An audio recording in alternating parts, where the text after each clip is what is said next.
ناظرین گرامی، خانہ کعبہ اور مسجد نبوی میں جو لوگ بھی جاتے ہیں وہاں ادب و احترام کے تقاضوں کو پورا کرتے ہیں۔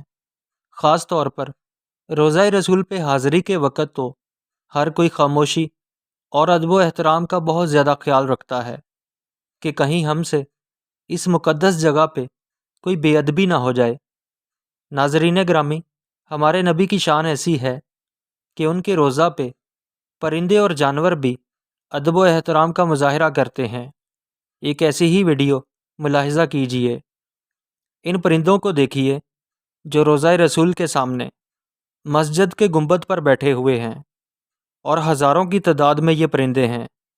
ان میں کبوتر بھی ہیں، جبکہ دوسری طرف روضہ رسول کا گنبد بھی ہے جہاں کوئی پرندہ بھی نہیں بیٹھا، کیونکہ ان پرندوں کو بھی روضہ رسول کے ادب و احترام اور اس گنبد کی صفائی اور پاکیزگی کا پتہ ہے۔